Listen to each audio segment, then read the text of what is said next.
آج کے پروگرام میں بات ہوگی دنیا ادب اور خاص طور پر اردو ادب کے ایک اپنی مثال آپ شاعر، انتہائی خوش مزاج شخصیت کے مالک مرزا اسد اللہ خان غالب کے بارے میں۔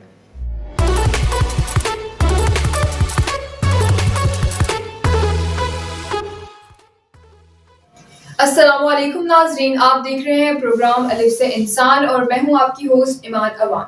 ناظرین، پچھلے پروگرام پر آپ لوگوں کا فیڈ بیک بہت ہی اچھا رہا اور امید ہے کہ اس پروگرام پر بھی آپ لوگوں کا فیڈ بیک بہت اچھا رہے گا اور ہمیں آپ کے فیڈ بیک کا انتظار رہے گا۔ باقاعدہ پروگرام کا آغاز کرتے ہیں۔ ہمارے ساتھ موجود ہے سینئر تجزیہ کار عاصم شجاعی صاحب، تو ان سے مرزا غالب کے بارے میں سوالات پوچھتے ہیں۔ السلام علیکم شجاعی صاحب۔ وعلیکم السلام۔ تو شجاعی صاحب، ہمارے ناظرین کو مرزا اسد اللہ خان غالب کے بارے میں بتائیے۔ جی، مرزا غالب آپ کو پتہ ہے دنیا ادب کے اور خاص طور پر اردو ادب میں جو ہے بہت بڑا نام ہے، اور ان کی جو شخصیت ہے، ان کی جو شاعری ہے، ان کا جو فلسفہ ہے وہ رہتی دنیا تک یاد رہے گا۔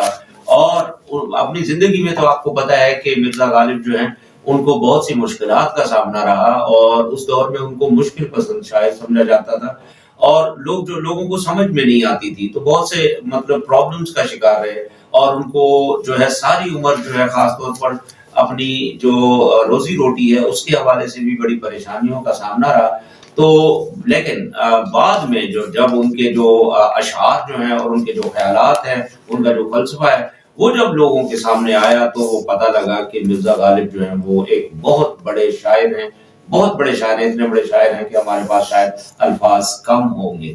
تو مرزا غالب جو ہیں وہ کوئی ایک تو معمولی شخصیت نہیں ہے، اور ان کی جو دیوان غالب ہے، چھوٹا سا دیوان ہے، وہ پوری دنیا میں جو ہے ایک بہت بڑی، بلکہ کسی ایک جو ہے انڈین کسی کریٹک نے یہ بھی کہہ دیا تھا کہ وہاں پر گیتا کے بعد جو ہے ان کی جو ہے وہ مرزا غالب کا دیوان ہی پڑھا جاتا ہے۔ تو بہت سی جو ہے ان کی جو خوبیاں ہیں، ان کی صلاحیتیں، اور ان کی شاعری میں جو ہے وہ ایک آفاقی پیغام بھی ملتا ہے ہمیں۔ اور اس کے علاوہ جو ہے مرزا غالب کی بہت بڑی کوالٹی یہ ہے کہ وہ بہت ہی زیادہ پروگریسو خیالات رکھتے تھے اس دور میں، یعنی جب مغل جو سلطنت تھی وہ اپنے انجام کی طرف جا رہی تھی، اور بہادر شاہ ظفر جو ہے وہ آخری جو چشم و چراغ رہ گئے تھے بادشاہ جو تھے، ان کا جو ہے وہ زوال کی طرف جا رہا تھا، اس دور میں بھی انہوں نے ایک بڑے پروگریسو خیالات کا جو ہے وہ اظہار فرمایا، اور جو روایتوں کو بڑا توڑا مرزا غالب نے۔ تو کہتے ہیں کہ مرزا غالب جو ہیں ان کو میں کیا کہہ سکتا ہوں، جیسے مثال کے طور پر ان کا ایک شعر ہے کہ بندگی میں بھی وہ آزاد و خود بھی ہیں کہ ہم، بندگی میں بھی وہ آزاد و خود بھی ہیں کہ ہم، الٹے پھرائے ترے کعبہ اگر وا نہ ہوا۔ یعنی اس طرح کی جو بلند خیال کی جو شاعری ہے وہ مرزا غالب میں آپ کو جا بجا ملے گی، بہت زیادہ ملے گی۔ اور کئی شجاعی صاحب، مرزا غالب نے اپنی شاعری کا آغاز کب کیا تھا، کس عمر میں کیا تھا؟ بہت چھوٹی عمر میں کر دیا تھا، کہ کچھ لوگ کہتے ہیں کہ 11 سال کی عمر میں، 13 سال کی عمر میں ان کی باقاعدہ جو ہے وہ شاعری ہو چکی تھی۔ تو یہ قادر الکلام شاعر ہے، یعنی بورن جیسے ان بورن جو ہے شاعری کا گفٹ ان کے اندر موجود تھا مرزا غالب۔ تو ایسے جو شاعر ہوتے ہیں جو بڑے مقام تک جاتے ہیں وہ صاحب سارے ان بورن ہی ہوتے ہیں، وہ دنیا میں صرف بس ان کو جو ہے ان کی تراش خراش ہوتی ہے، باقی جو ہے ان کے اندر وہ شاعری کا ایک پورا مزاج موجود تھا۔ اور شاعری میں بھی دیکھیں نا، انہوں نے روایتوں کو بڑا توڑا۔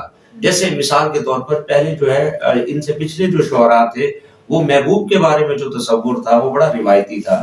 محبوب کے آگے جو ہے وہ جھکے رہتے تھے اور لیٹ جاتے تھے، اور اس طرح کی جو ہے باتیں جو ہیں وہ پچھلے شعراء میں ملتی ہیں، لیکن غالب نے اس کانسیپٹ کو بھی بالکل پلٹ کر رکھ دیا۔ انہوں نے محبوب کا جو روایتی تصور تھا اس کو بھی توڑ دیا۔ وہ کہتے ہیں کہ وہ اپنی خو نہ چھوڑیں گے، ہم اپنی وضع کیوں بدلیں، سبک سر بن کے کیا پوچھیں کہ ہم سے سر گراں کیوں۔ یہ دیکھیں اس شعر میں انہوں نے محبوب کا جو روایتی تصور ہے وہ پلٹ کر رکھ دیا۔ تو کہنے کا یہ ہے کہ وہ کہتے ہیں کہ ہم بھی نہیں چھوڑیں گے، اگر محبوب نہیں مانتا ہماری بات تو ہم بھی اس کو نہیں چھوڑیں گے۔ تو اس طرح کی جو ہے وہ قادر الکلامی جو ہے وہ شاعری میں ان کی جو ہے بہت زیادہ۔ اور ایک اور جو بات ہے یعنی بڑے بلند خیال، اور خاص طور پر جو وحدت الوجود کے حوالے سے بھی ان کی جو شاعری ہے وہ بھی باکمال ہے. جیسے میں شعر میں بیان کروں گا، ان کا ہی شعر ہے کہ قطرے میں دجلہ دکھائی نہ دے اور جز میں کل، قطرے میں دجلہ دکھائی نہ دے اور جز میں کل، کھیل بچوں کا ہوا دیدہ بینا نہ ہوا.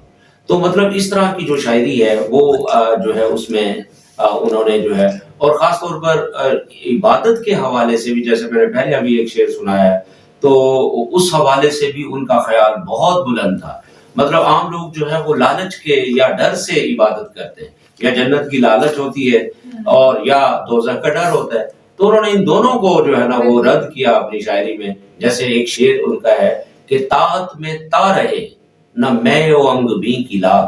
ذرا مشکل سا شعر ہے. تو سر اس کو ذرا آپ ایکسپلین کر دیں کہ مطلب ہم جیسے لوگ جن کو اتنی اردو میں مہارت حاصل نہیں ہے تو ان کو کیسے مطلب سمجھ آئے گی؟ ہاں جی، میں ایکسپلین بھی کہتے ہیں طاعت میں تا رہے نہ میں و انگ بی کی لاگ، دوزخ میں ڈال دے کو لے کر بہشت کو. یعنی جو لوگ جو ہیں جنت کو کی لالچ میں، یعنی شہد کی نہریں ہوں گی، شراب کی نہریں ہوں گی، اس لالچ سے عبادت کرتے ہیں اور دوزخ کے ڈر سے عبادت کرتے ہیں، تو ایسی جنت کو دوزخ میں ڈال دو تاکہ لالچ نہ رہے اور خالص اللہ کی جو ہے عبادت ہو. تو یہ اسی طرح کا یہ ایک واقعہ جو ہے وہ آپ کو بتایا کہ ہماری جو ایک صوفی خاتون بزرگ گزری ہیں حضرت رابعہ بصری رحمۃ اللہ علیہ، ان کا بھی ایک واقعہ بڑا مشہور ہے کہ ایک دفعہ نا وہ جا رہی تھی، یہ عراق کی میں رہتی تھی وہ، تو ان کی گلی میں جا رہی تھی، تو اس میں ایک ہاتھ میں آگ جو ہے ایک ہاتھ میں پانی لے کر جا رہی. تو راستے میں ایک شخص نے کہا یہ کیا پانی اور آگ کیوں لے کر جا رہی؟ تو انہوں نے فرمایا کہ میں اس پانی سے جو ہے جہنم کی آگ بجھانے جا رہی ہوں اور اس آگ سے جنت کو آگ لگانے جا رہی ہوں، تاکہ کوئی بھی ان کے ڈر اور لالچ سے جو ہے خدا کی عبادت نہ کرے بلکہ اس کی خالص عبادت کرے. تو اصل بات یہ ہوتی ہے، اور یہی خیال جو ہے اس شعر میں جو ہے مرزا غالب نے بھی بیان کر دیا. تو اور ایک تو بڑا مشہور جو شعر ہے ان کا کہ ہم کو معلوم ہے جنت کی حقیقت لیکن دل کے بہلانے کو غالب یہ خیال اچھا ہے. تو مطلب اس طرح کی جو خیالات ہیں، بڑے بلند خیالات جو ہیں، وہ غالب کی شاعری میں آپ کو جا بجا مل جائیں گے. تو مطلب ان کی کئی غزلیں تو بڑی ہی بہت ہی زیادہ پاپولر ہیں. تو اس میں سب میں جو ہے انہوں نے بڑے. شجاعی صاحب ہمارا جو دوسرا سوال ہے وہ یہ ہے کہ مرزا غالب کو آپ عالمی ادب میں کہاں جگہ دیتے ہیں؟ ہاں، یہ ایک بڑا اہم سوال ہے. عالمی ادب میں بھی مرزا غالب کا جو مقام ہے وہ بہت بلند ہے. بالکل.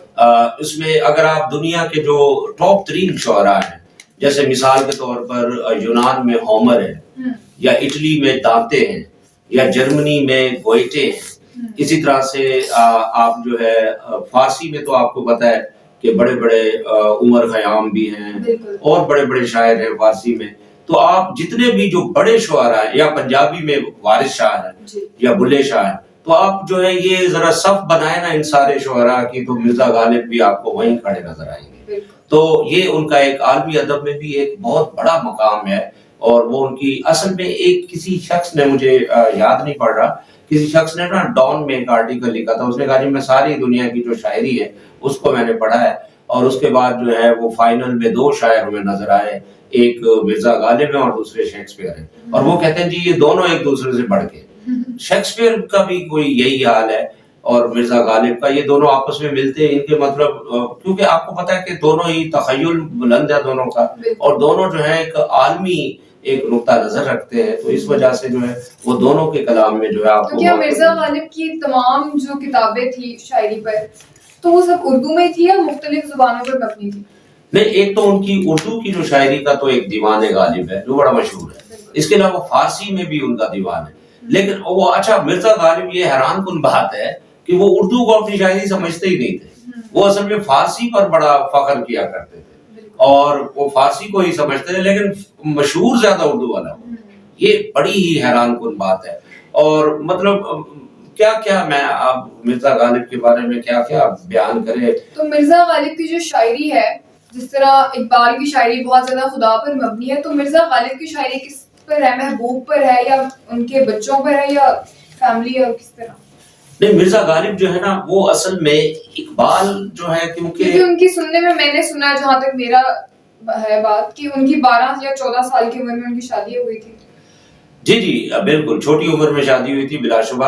اور لیکن ان کی جو شاعری ہے نا ذرا اقبال کو پھر ہم کسی پروگرام میں اس کا تذکرہ تفصیل سے کریں گے. بالکل اصل میں اقبال جو ہے نا وہ بعد میں آ گئے تھے ذرا مذہب کی طرف جی اور دوسرا نیشنلزم جو مسلم نیشنلزم کی طرف آ گئے قومی شاعر بن گئے.